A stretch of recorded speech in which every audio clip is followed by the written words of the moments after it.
Ils disent que les anges ne peuvent pas tomber amoureux, que leurs cœurs sont une lumière pure, intacte par le désir, intacte par l'attraction de l'émotion humaine. Mais et si un ange l'avait fait? Et si un ange regardait l'humanité et au lieu de la pitié, ressentait de l'amour? Pas le genre d'amour que le ciel bénit, mais un amour que le ciel punirait. Ceci est l'histoire oubliée de Barachiel, l'ange des bénédictions, qui a osé aimer un humain et a perdu tout ce que le ciel lui avait donné. Car l'amour, lorsqu'il franchit les lois du ciel, devient l'épée la plus tranchante, capable de percer même des ailes divines. Avant que le bruit de la création ne remplisse l'univers, avant qu'Adam ne prenne son premier souffle, il existait un royaume intact, sans ombre ni désir. Un royaume d'harmonie éternelle où l'obéissance était adoration et l'adoration était la vie. Et dans ce royaume de lumière se tenait un ange comme aucun autre, Barachiel, le gardien des bénédictions. Il était connu à travers les cieux comme le parfum de la miséricorde, la main silencieuse de la compassion.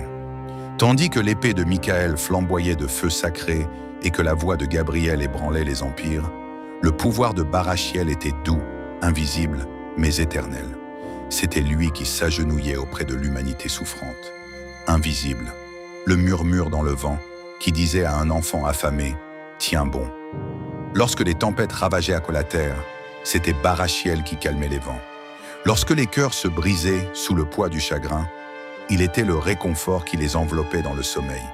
Parmi les anges, il était l'incarnation de l'empathie, le battement de la douceur du ciel. Mais plus il donnait de miséricorde, plus il ressentait le poids de l'humanité. Chaque larme qu'il guérissait laissait une empreinte sur son esprit.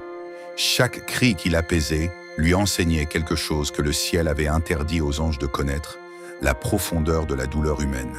Il commença à s'attarder dans les espaces entre le ciel et la terre, non par devoir, mais par curiosité. Il regardait les mortels vivre des vies fragiles remplies de désirs, d'erreurs, de pardon et de rédemption.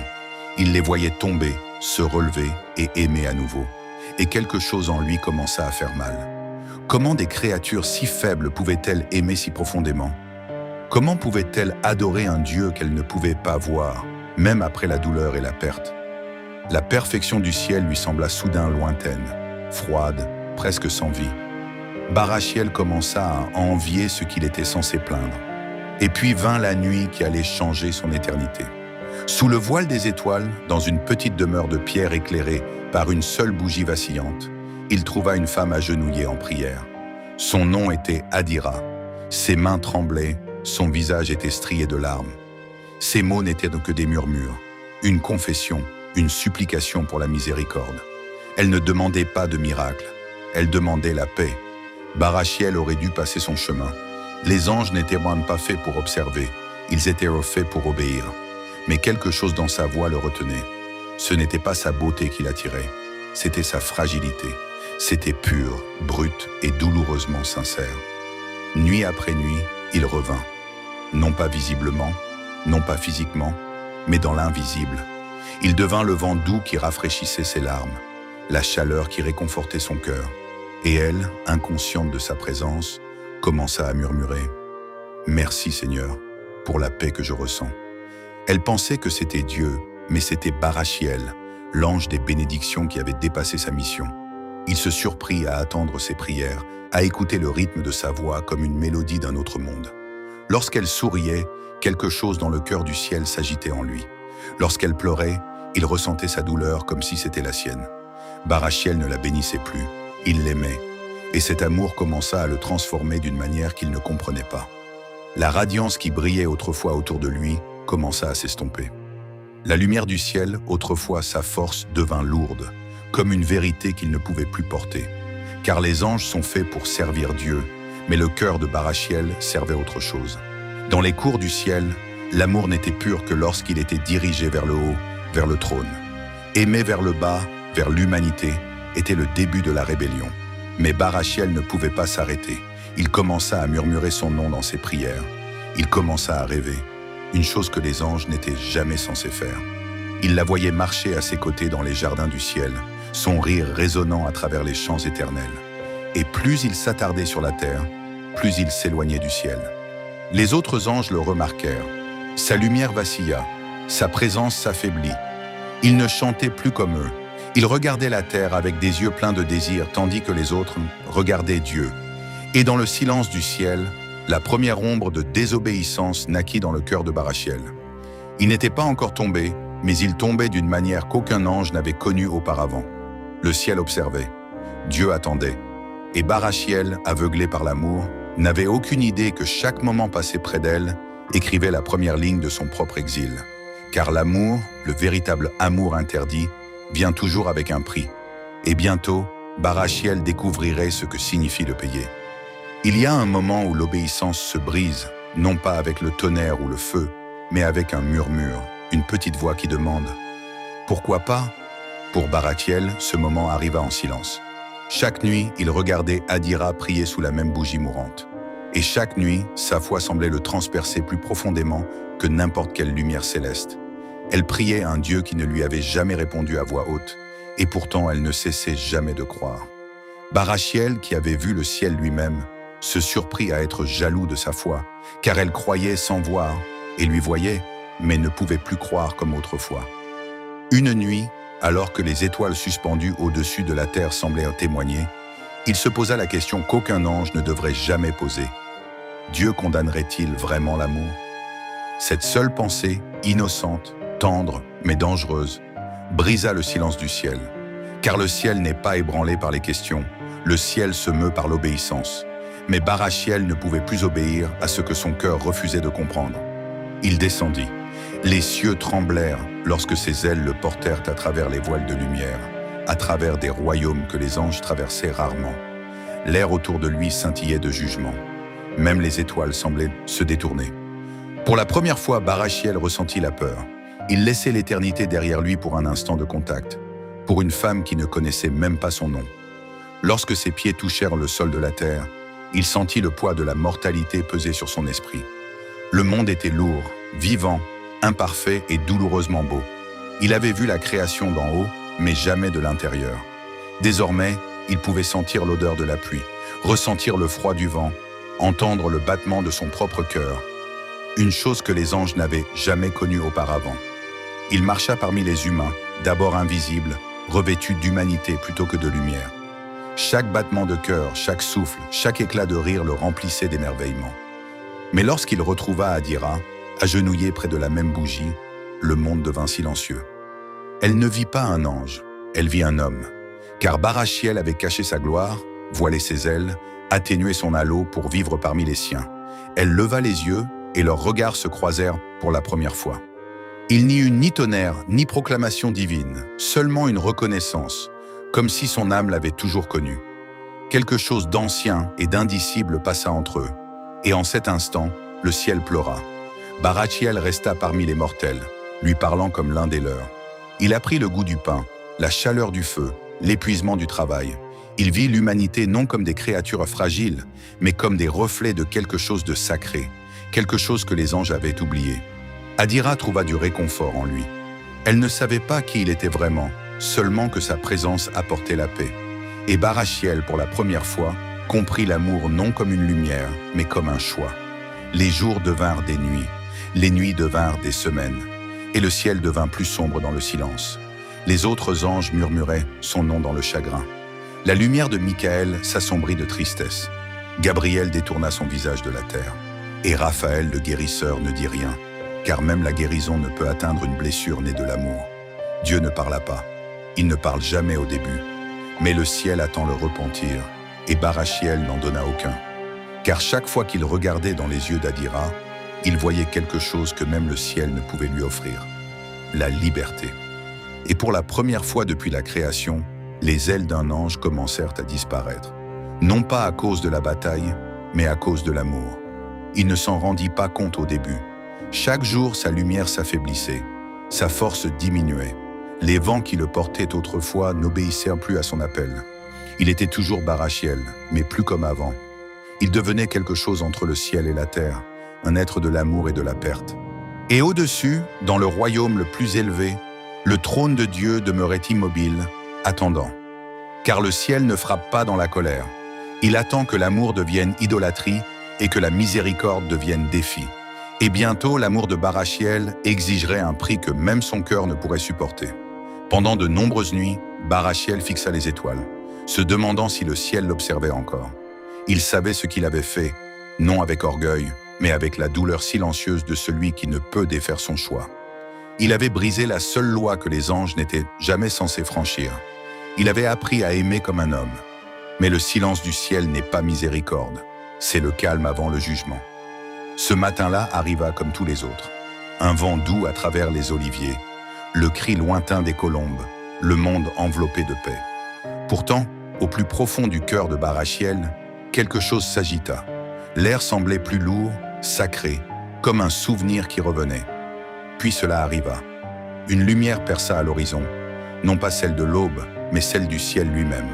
C'était une brillance pure et vivante, du genre qu'aucun regard humain ne peut contempler sans trembler.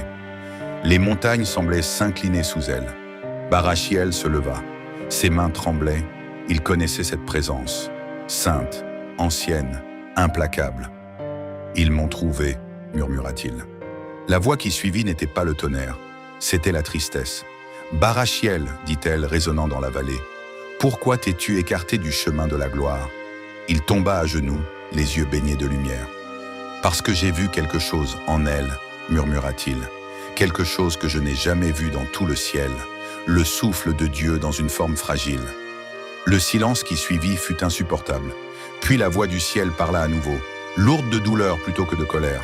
« Tu as été envoyé pour garder, pas pour ressentir, pour observer, pas pour lier ton cœur à la poussière. » Barachiel baissa la tête. « Alors pourquoi, demanda-t-il doucement, m'avoir donné la capacité de ressentir ?» Le ciel ne répondit pas. Il ne répond jamais aux questions nées de l'amour, car l'amour lui-même est la réponse et le châtiment. Puis cela arriva. La lumière qui avait toujours brûlé en lui commença à s'éteindre. Il sentit sa force le quitter, non pas violemment, mais comme un lent arrachement de l'âme. « S'il te plaît, murmura-t-il, la voix brisée, ne les prends pas, pas encore. » Mais le silence du ciel s'approfondit. Chaque seconde semblait être une éternité qui s'effaçait. Adira, entendant le bruit du vent et des sanglots au loin, courut vers la colline où il était agenouillé.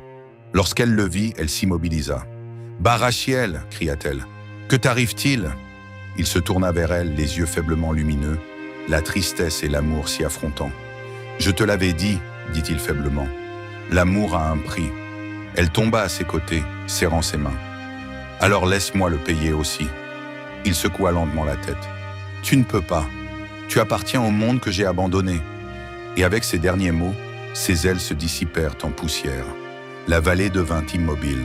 La lumière du ciel se retira, ne laissant derrière elle que la couleur du matin. Il n'était plus radiant, plus divin, juste un homme aux yeux remplis de larmes, tenant la main de la femme qu'il avait fait tomber et renaître dans le même souffle. Ce jour-là, le ciel perdit un messager, mais la terre gagna une histoire, celle que murmurent encore les anges qui se demandent « Que vaut l'amour lorsqu'il vous coûte le ciel ?» Lorsque la dernière plume tomba des ailes de Barachiel, le vent se tut. C'était comme si le monde lui-même faisait une pause, non par jugement, mais par émerveillement. Un être qui avait autrefois été parmi les plus puissants était devenu l'un des plus fragiles. L'éclat du ciel disparut de son corps. La lumière dorée qui l'entourait autrefois s'accrochait maintenant faiblement à sa peau, comme le fantôme de ce qu'il avait été. Il toucha son dos. Il ne restait que de la chaleur, pas d'aile. Adira se tenait devant lui, les larmes coulant sur son visage. Elle voulait se réjouir qu'il soit vivant, mais pleurait ce qu'il avait perdu. Il la regarda, et pour la première fois, sa voix trembla comme celle d'un homme. « Vois-tu encore un ange » demanda-t-il doucement. Elle secoua la tête, s'approchant. « Non » murmura-t-elle. « Je vois celui qui a choisi l'amour plutôt que l'éternité. » Ces mots le transpercèrent, non pas de douleur, mais de révélation. Il comprit alors qu'il n'était pas seulement tombé du ciel, il était tombé dans l'humanité. Barachiel essaya de marcher, mais chaque pas lui semblait plus lourd. Le monde avait désormais du poids.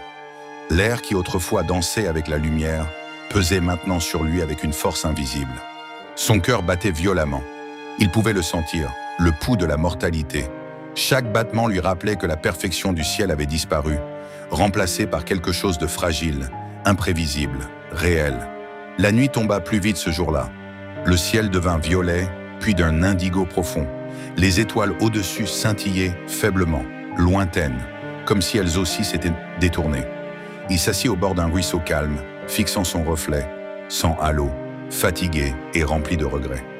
Adira s'assit à ses côtés. « Tu n'as pas besoin de regarder en arrière, dit-elle doucement. Tu peux construire quelque chose ici. » Il se tourna vers elle avec un sourire faible et brisé. « Les anges ne construisent pas, murmura-t-il. Nous obéissons, nous bénissons, nous protégeons. Je ne sais même pas comment vivre. Alors apprends, dit-elle en prenant sa main. Commence avec moi. » Il baissa les yeux vers sa main, petite, chaude, tremblante, et pendant un bref instant, il ressentit la paix. Mais la paix a aussi un prix, car tandis que la terre commençait à l'accepter, le ciel ne l'avait pas oublié. Bien au-dessus des étoiles, des voix murmuraient son nom, non dans la colère, mais dans le deuil. Barachiel, le porteur de bénédiction, était devenu le premier de son espèce à tomber, non par orgueil, mais par amour. Et pourtant, sa chute avait changé quelque chose dans les cieux. Là où il n'y avait autrefois que la loi, il y avait désormais une ombre d'émotion. Certains anges, regardant vers le bas, commencèrent à se demander « Si l'amour peut faire tomber même les plus purs, qu'est-ce que cela dit de celui qui l'a créé ?» Le lendemain matin, Barachiel se réveilla au son de la pluie. Elle tombait doucement sur son visage, fraîche et purifiante, comme si le ciel lui-même pleurait pour lui. Il leva les mains vers le ciel et murmura « Si je ne peux plus bénir les autres, alors que cette pluie soit ma bénédiction. » Adira le regarda, trempé, tremblant, rayonnant dans sa fragilité, et elle comprit quelque chose de divin. Parfois, les plus grands miracles ne se trouvent pas dans la perfection du ciel, mais dans un cœur qui choisit l'amour, même lorsque cela coûte tout. Mais ce que Barachiel ne savait pas, c'est que le châtiment du ciel n'était pas terminé. La chute d'une bénédiction n'était que le début d'une tempête. Cela commença par le tonnerre, non pas le tonnerre des tempêtes, mais le tonnerre des ailes. Du silence au-dessus des nuages, une lumière jaillit, perçante, implacable et sans pitié. Le sol trembla sous les pieds de Barachiel. Les arbres se plièrent. Même l'air semblait s'incliner. Adira protégea ses yeux, murmurant avec peur. « Qu'est-ce que c'est ?» Barachiel savait. Il n'avait même pas besoin de regarder. Le ciel était venu pour lui. Dans le ciel, d'innombrables ailes se déployèrent, immenses et brûlantes de jugement. Les anges descendirent comme une tempête vivante, leur armure scintillant de feu céleste. Parmi eux, l'archange Michael menait l'avant, son visage semblable à un lever de soleil sur l'acier. Il ne semblait pas en colère, il semblait triste. Lorsque ses pieds touchèrent le sol, la lumière explosa autour de lui, traçant un cercle parfait que ni mortel ni déchu ne pouvait franchir. L'air était chargé de sainteté. « Barachiel » dit doucement Michael, mais sa voix roulait comme le tonnerre. « Tu étais la main de la bénédiction. Maintenant, tu te tiens parmi les brisés. » Pourquoi ? Barachiel leva les yeux. Son cœur battait fort, mais sa voix resta ferme. « Je ne me suis pas rebellé, Michael. » Le regard de Michael vacilla, non de haine, mais de pitié. « Et l'amour t'a fait oublier qui tu es ?» Barachiel secoua la tête. « Non, il m'a rappelé ce que je pourrais être. » Un silence tomba. Même le vent n'osa bouger. Les anges derrière Michael observaient, non avec fureur, mais avec confusion. Car parmi l'armée céleste, c'était un nouveau type de péché. Ni orgueil, ni colère, mais affection. Adira tomba à genoux à ses côtés, tremblante. « S'il vous plaît, » murmura-t-elle en regardant les êtres radieux, « il a fait cela pour moi. Si quelqu'un doit souffrir... » Les ailes de Michael frémirent, laissant tomber une pluie d'étincelles. « Aucun mortel ne peut supporter le jugement du ciel, dit-il. » Et lorsqu'il posa à nouveau les yeux sur Barachiel, ils étaient remplis d'un chagrin profond et ancien. « Tu connais la loi ?» Barachiel acquiesça. « Alors qu'elle tombe sur moi. » Le ciel se fissura, une lumière aveuglante, pure, impitoyable, se déversa des cieux comme 1000 soleils éclatant à la fois. Barachiel resta debout, le visage levé, le corps tremblant. Il murmura « Si l'amour est interdit, alors que je sois l'avertissement que l'amour a existé. » La lumière le frappa, son corps se cambra, les derniers vestiges de sa grâce angélique se consumant en cendres et en lumière. Mais alors qu'il tombait, quelque chose d'étrange se produisit. La terre sous lui commença à fleurir. Des fleurs, radieuses et argentées, poussèrent là où ses larmes tombèrent. Michael abaissa son épée, son visage indéchiffrable. Et pendant un bref instant, il sembla que même le ciel hésitait. Il se tourna vers les siens et dit doucement, « Retournez au ciel, le jugement est accompli. » Les anges disparurent dans la lumière, sauf Michael, qui resta encore un moment, regardant le corps de Barachiel étendu près de la femme mortelle. Et bien qu'aucun mot ne franchisse ses lèvres, une seule plume tomba de son aile, un geste silencieux de tristesse ou peut-être de miséricorde. Lorsque le ciel s'éclaircit, Adira se traîna jusqu'à Barachiel. Il était immobile. Sa poitrine se soulevait à peine, non d'un souffle immortel, mais d'une vie humaine. Il était vivant, plus un ange, plus divin, mais quelque chose entre les deux. Et tandis qu'elle le tenait, elle murmura à travers ses larmes, « Alors laisse-moi être les ailes que tu as perdues. » Le soleil se leva lentement ce matin-là, peignant l'horizon d'un or doux, la couleur du paradis que Barachiel portait autrefois dans ses ailes. Il ouvrit les yeux sur le monde, non pas comme un ange, non pas comme un esprit, mais comme un homme. L'air lui semblait plus lourd désormais. La lumière ne lui obéissait plus. Et pourtant, pour la première fois de son existence, il se sentait vivant. Adira était assise à ses côtés, sa main dans la sienne. Elle paraissait épuisée, les yeux gonflés de larmes, mais son sourire était doux et stable. « Tu es réveillée » murmura-t-elle. La voix de Barachiel était faible, rugueuse de cette nouvelle mortalité. « Je peux sentir le monde, dit-il. L'air, la douleur, même les battements de mon cœur. C'est étrange, mais magnifique. » Elle écarta une mèche de cheveux de son visage. « Ça veut dire que tu es vivant. » Il leva les yeux vers le ciel, et bien que ses yeux ne brillant plus d'un feu céleste, il voyait le paradis dans le lever du soleil. Chaque rayon de lumière était un souvenir de ce qu'il avait été, et chaque ombre un rappel de ce qu'il était devenu. Il se tourna vers Adira. « Je ne sais pas combien de temps je resterai, » dit-il. « Le paradis ne pardonne pas si facilement. » Adira serra sa main plus fort. « Alors ne gâchons pas le temps qu'il nous reste. » Alors ils marchèrent à travers des champs de fleurs sauvages, le long de rivières scintillant sous la lumière du soleil, à travers des villages tranquilles où personne ne connaissait leur histoire. Barachiel souriait aux enfants qui jouaient, au rire des familles, au chant du vent dans les arbres. Il commença à comprendre quelque chose qu'il n'avait jamais saisi en tant qu'ange. L'amour n'était pas fait pour être parfait, il était fait pour être ressenti. Les semaines passèrent. La couleur de son visage commença à s'estomper et sa force diminuait à chaque aube. Un soir, alors que les étoiles commençaient à apparaître, Adira le trouva assis sous un vieil olivier, fixant les cieux. Il semblait paisible, trop paisible. Elle s'assit à côté de lui. « Tu t'éteins, n'est-ce pas ?» Il sourit faiblement. « Quand une étoile tombe, sa lumière persiste un moment. C'est ce que je suis maintenant, une lumière persistante. » Les larmes d'Adira coulèrent silencieusement. « Je ne veux pas te perdre. » Barachiel se tourna vers elle, les yeux doux. « Tu ne me perdras jamais. L'amour ne finit pas, Adira. Il change simplement de forme. » Il prit sa main et y déposa quelque chose de petit. Une seule plume argentée, faiblement lumineuse. « Ceci, murmura-t-il, est ma dernière bénédiction. Garde-la. Quand le monde te semblera froid, serre-la contre toi et souviens-toi, même la lumière tombée continue de briller. » À mesure que la nuit s'approfondissait, une douce radiance commença à s'élever de son corps. L'air scintillait. Les feuilles autour de lui luisaient d'un or pâle. Adira s'accrocha à lui en pleurant. « S'il te plaît, ne pars pas. » Barachiel sourit. « Partout où il y a de la bonté, partout où quelqu'un choisit l'amour plutôt que la loi, je serai là. » Et puis il disparut, sans tonnerre, sans flamme éclatante, seulement de la lumière, douce, silencieuse, éternelle. Le lendemain matin, les villageois trouvèrent Adira endormie sous l'olivier, serrant une plume argentée qui ne ternissait jamais. Et tout près, poussant dans la terre où Barachiel avait disparu, se trouvait une seule fleur, dorée, lumineuse et différente de tout ce que le monde avait jamais vu. Les années passèrent. L'histoire d'Adira devint un murmure, puis une légende, et enfin une prière. On disait que lorsque les tempêtes éclataient et que les vents hurlaient, une faible lumière apparaissait dans la pluie, douce et dorée, et avec elle venait la paix.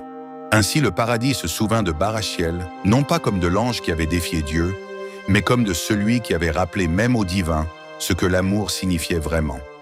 Certains disent que sa plume brille encore là où elle repose, une petite flamme éternelle que le paradis lui-même n'a pas pu éteindre. Car l'amour, le vrai amour, ne meurt jamais.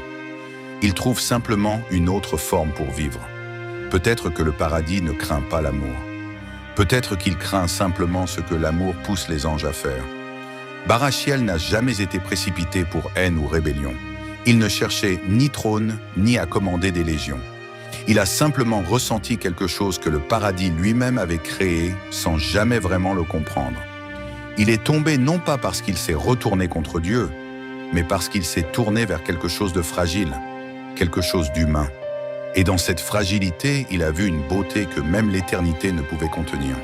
Vous voyez, l'histoire de Barachiel ne parle pas seulement d'un ange qui perd ses ailes. Elle parle de ce qui arrive lorsque le divin touche la vulnérabilité, lorsque l'Éternel tend la main vers le temporaire, lorsque la perfection ose aimer l'imperfection et refuse de le regretter. Beaucoup pensent que lorsque les anges chutent, c'est une punition. Mais si c'était aussi une leçon, un rappel que même dans l'ordre le plus pur du paradis, il existe encore une ombre de désir. Le besoin de comprendre ce que l'amour fait vraiment ressentir, celui qui saigne, celui qui coûte quelque chose. Les ailes de Barachiel ont peut-être disparu, mais son amour est devenu quelque chose que le paradis ne pouvait effacer.